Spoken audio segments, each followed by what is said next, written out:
आप देख रहे हैं अनहोनी। तो चलिए बढ़ते हैं आज की इस कहानी की ओर। दोस्तों, ये बात लगभग 15 साल पुरानी है। हम विट्ठलपुर गांव में रहने के लिए आए थे। यहाँ मैं एक किराए के मकान में रहने वाला था। पिताजी की नौकरी के लिए हमें हमेशा नई नई जगह पर जाकर रहने का मौका मिला। मेरे पिताजी शिक्षा विभाग में कार्यरत थे। नया गांव, नए लोगों से मिलने का अवसर मिलता। ये गांव भी कुछ बहुत बड़ा नहीं था। बीच में गांव और आजू बाजू सारे खेत थे। गांव हाईवे से कुछ 4 मील भर की दूरी पर था। सभी यहाँ किसानी करते थे। यहाँ एक स्कूल था जिसमें मैंने दाखिला लिया। ये स्कूल गांव से बाहर था, खेतों के बीच में ही।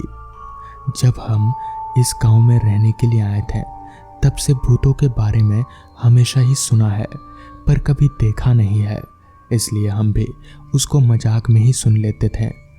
अब ठंड चालू हो गई थी। छोटा गांव होने के कारण लोग जल्दी खा के सो जाते थे। कुछ लोग रात को आग जलाकर रखते हैं ताकि घर को गर्म रखा जा सके। वैसे उस वक्त स्मार्टफोन नहीं थे और ना ही इंटरनेट था। लोगों के पास टीवी के अलावा और कोई दूसरा साधन नहीं था। वो अमावस की एक रात थी। हम भी जल्दी खाकर सोने जा रहे थे, तभी बाहर शोर सुनाई दिया। लोग खेत की तरफ भागने लगे। हम भी पीछे गए। तभी हमारा घर मालिक आया और बोला, कोई गहरा संकट आने वाला है। इस पर पिताजी बोले, क्यों, क्या हुआ वहाँ? इस पर घर मालिक बोला, आप लोग पढ़े लिखे लोग हैं बाबू, नहीं समझ पाओगे, विश्वास नहीं होगा। तभी वहाँ किशन राम आया। किशन राम घर मालिक के खेतों पर काम करता था। वो आकर बोला, पुजारी ने सपने में कुछ देखा है और वो सारे गांव का चक्कर लगा रहा है। सारे गांव को मंत्रों से बांध दिया है उसने। मेरी तो नींद ही उड़ गई। क्या ऐसा भी हो सकता है? मतलब मंत्रों से गांव को बांधना सुनने में अजीब लगता है, लेकिन बाहर आकर देखा तो ना मानते हुए भी यकीन करना पड़ा। देखा कि दूर खेतों में जलती हुई आग जा रही है। सब लोग डरे हुए थे, न जाने कल क्या होने वाला है। हम सब वापस घर लौट के आ गए, पर मन में एक बड़ा सवाल था कि ऐसा क्या हुआ कि पुजारी को ऐसा करना पड़ा। सुबह सब मंदिर गए तो मैं भी गया। मंदिर के दरवाजे पर देखा कि पुजारी के पास लोग बैठे हैं। पुजारी बार बार पूछे जाने पर एक ही बात कर रहा है, स्कूल, वो पुराना स्कूल। स्कूल, इसका क्या मतलब है? यही सवाल था सबको। अभी लग रहा था कि पुजारी नहीं बचेगा। डॉक्टर को बुलाने गया था कोई, पर तब तक बहुत देर हो चुकी थी। पुजारी नहीं रहा। उसका कोई सगा नहीं था, इसलिए कोई उसको देखने नहीं आने वाला था। तो सभी ने मिलकर उसका आखिरी संस्कार भी कर दिया। उसका क्रियाक्रम करके सब वापस घर पहुंचे तो शाम हो चुकी थी।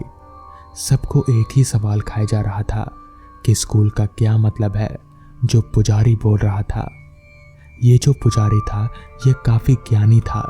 लोगों की बीमारियां जड़ी बूटियों से ठीक करता था। कुछ एक लोगों के भूत भी भगाए थे, ऐसा सुना था। इसलिए पुजारी की बात सब मन पर ले रहे थे। उसने जो किया था गांव के भले के लिए ही किया था। अब तक दिन बीतते गए और पुरानी बातें सब भूल बैठे, अपने काम में लग गए।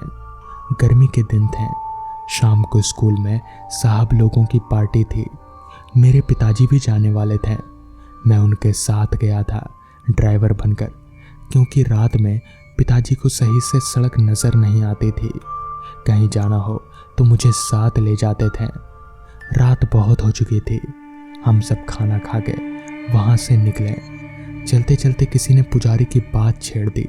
सब ने उसको हंस के टालते हुए और खाने की तारीफ करते हुए अपने अपने घरों की ओर चल दिए। सुबह जल्दी उठना था स्कूल के लिए, तो मैं भी सो गया था। सुबह उठे तो हल्ला था। कल जिसने हम सबके लिए खाना बनाया था स्कूल में, वो आदमी रात को अपने सामान के साथ स्कूल में ही सो गया था। वो मर गया। हमको लगा कि स्कूल में होगा, पर उसकी लाश उसके घर के छत पर मिली। वो वहाँ कैसे पहुँचा पता नहीं। पुलिस आई, खोजबीन करने के बाद सब चले गए। इधर स्कूल के मेन गेट के नीचे वाली सीढ़ियों पे खून की लकीरें खींची हुई थी। किसी ने जानबूझकर किया होगा, ऐसा सब बोल रहे थे। पर वो खाना बनाने वाला, वो कैसे मरा, ये बात इतने सालों बाद भी आज तक एक राज ही है। एक रोज हम सब शहर गए थे। मेरे छोटे भाई की तबीयत ठीक नहीं थी। बस स्टॉप पे रात को आखिरी बस आकर रुक गई। हम लोग वहाँ उतरकर कुछ 4-5 मील पैदल जाने वाले थे। वैसे ये पहली बार नहीं था, हम पहले भी यहाँ उतरकर पैदल गांव तक जा चुके थे। पर आज बारिश हो रही थी, बिजली नहीं थी। यहाँ बिजली का आना जाना बहुत आम बात है। पिताजी ने छोटी टॉर्च सामने पकड़कर मुझे और मेरी माँ को चलने को कहा। हम सब पिताजी के पीछे चल रहे थे। अमावस की रात थी और मुझे याद है जब पुजारी मरा था वो भी अमावस की ही रात थी। कहते हैं अगर अमावस की रात और रात की कुछ घड़ियों का बहुत गहरा संबंध होता है। इसमें भूत पिशाच बहुत ताकतवर हो जाते हैं। अपनी अधूरी इच्छा को पूरी करने के लिए वो निकल जाते हैं और उनके रास्ते में जो आड़े आता है उनको वो नुकसान पहुंचाते हैं। लेकिन ये सब सुनी सुनाई बातें हैं। मेरी दादी भी हमें ऐसी ही कहानियां सुनाती थी। तो अंधेरे में रास्ता निकलते हम आगे बढ़े जा रहे थे। रास्ता कीचड़ से भरा था। शायद रास्ते का काम चालू था। स्कूल आते ही पिताजी चौंक गए। तभी माँ ने पूछा, क्या क्या क्या हुआ? इस पर पिताजी धीरे से बोले, वो देखो, आवाज मत करना। देखा कि एक सफेद कपड़े में लिपटी हुई किसी की रूह थी। वो जमीन के ऊपर जैसे तैर रहा था। वो पैर नहीं दिख रहे थे उसके। जैसे ही वो हमारे पास आया, उसको देखते ही मेरे होश उड़ गए। उसका चेहरा इतना भयानक था कि सांसें अटक गई थी मेरी। माँ पिताजी के साथ था, इसलिए शायद मैं होश में था, वरना मैं तो मर ही गया था। लगा कि हम सब अब मरने वाले हैं। पिताजी हनुमान जी का नाम ले रहे थे। छोटा भाई रो रहा था और मैं भी कुछ समझ नहीं पा रहा था। हम आगे जाने की कोशिश कर रहे थे कि यहाँ से जैसे तैसे भाग जाएं, पर जा नहीं पा रहे थे। हमको बांध दिया गया था। हम सब चीख रहे थे, पर उस अंधेरे में हमारे सुनने वाला कोई नहीं था। आगे जैसे मौत दिख रही थी। थोड़ी देर में हमारी चीखें निकलना बंद हो गई।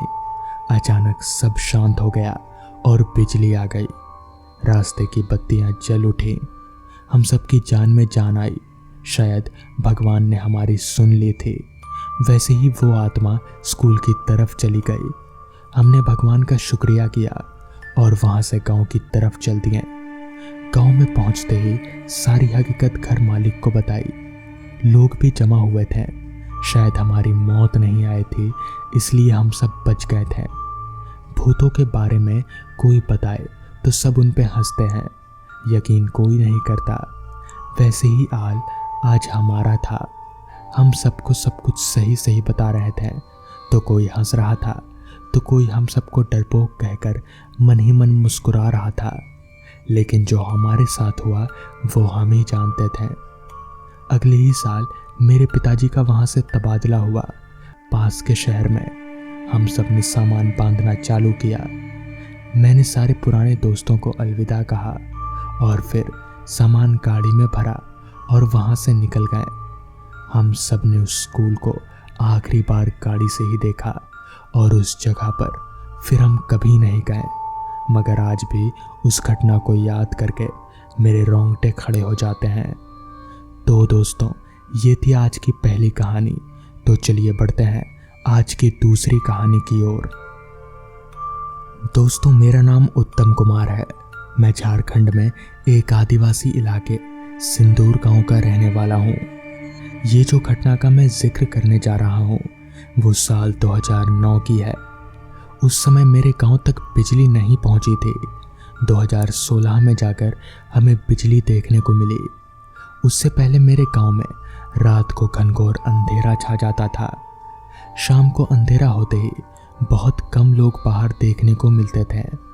मेरा गांव थोड़ा नक्सली इलाके में भी आता है, इसलिए भी लोग शाम होते ही घर में घुस जाते थे।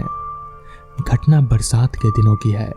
एक दिन मैं अपनी साइकिल से कुछ सामान खरीदने एक छोटे सा मार्केट गया था, जो कि लगभग 9 से 10 किलोमीटर दूर है मेरे घर से। सामान खरीदते खरीदते पता ही नहीं चला कि कब अंधेरा हो गया। अंधेरा होते ही बारिश भी शुरू हो गई। ऐसी बारिश जो कि रुकने का नाम नहीं ले रही थी। बारिश के चलते मुझे दुकान के सामने रुकना पड़ा। रात को करीब 9:30-10 बज चुके थे। उस समय बारिश थोड़ी कमी लेकिन थमी नहीं थी।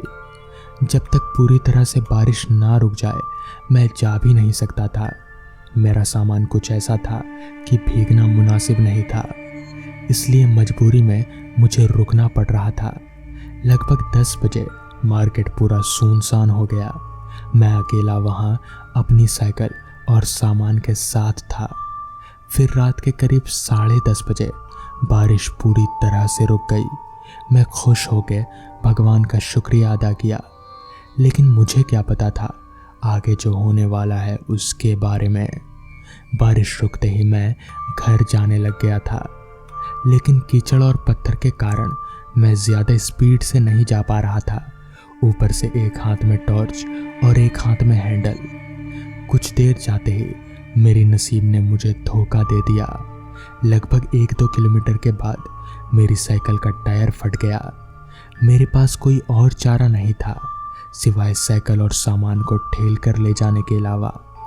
बरसात के दिनों में रात के करीब 11:30 हो गए थे, जो कि काफ़ी डरावने होते हैं। मुझे भी बहुत डर लग रहा था और मुझे अभी भी 5 से 6 किलोमीटर पैदल घर जाना था। गांव पहुंचने में करीब 2-3 किलोमीटर बाकी था और टाइम करीब रात के 12:30 बजे का हो रहा था। उस समय मुझे कुछ बारात में बजने वाले बैंड की आवाज़ सुनाई दी। मैं खुश हो गया और सोचने लगा कि चलो इधर कोई तो है, ऊपर से बाराती। मेरा डर तो ख़त्म ही होने लगा। जैसे जैसे मैं करीब जा रहा था मुझे आवाज़ ज़ोर ज़ोर से सुनाई दे रही थी। मैं खुशी से जा रहा था, लेकिन ये जो खुशी थी वो डर में बदलने वाली थी, मुझे ज़रा भी अंदाज़ा नहीं था। जैसे ही मैंने करीब पहुंचा तो मैंने देखा, उसे देखकर मेरे पैरों तले की ज़मीन खिसक गई। मैंने देखा कि जो बाराती थे उनके सिर नहीं थे और ना ही उनके हाथ थे। बिना सर और उल्टे पैर वाले बारातियों को देखकर मैं बहुत डर गया था। मैं इतना डर गया कि मैंने साइकिल और सामान छोड़ के ज़ोर से अपने गांव की तरफ भागने लगा। 2 किलोमीटर का रास्ता मैंने 10-15 मिनट में तय कर लिया था। घर पहुंचते ही मैंने माँ और पिताजी को सब बताया। वो भी सुनकर हैरान हो गए। उन्होंने साइकिल और सामान के बारे में पूछा तो मैंने डर के मारे सब वहीं छोड़कर आ गया, ये उन्हें बता दिया। फिर हमने तय किया कि सुबह जल्दी जाकर देखेंगे। अगर नसीब अच्छा हुआ तो सामान और साइकिल दोनों मिल जाएंगे। फिर मैं और पिताजी दोनों सुबह सुबह गए उस जगह जहां मैंने सामान और साइकिल छोड़कर भागा था। वहां जाकर देखा तो साइकिल बिखरी हुई थी और सामान भी वहीं पर था।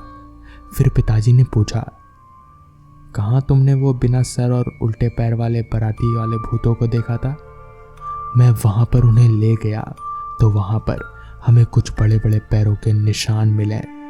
फिर हम लोग साइकिल और सामान लेकर घर आ गए। उस रात शायद मेरा मरना लिखा नहीं था, वरना मैं तो गया ही था। तो दोस्तों, ये थी आज की कहानी।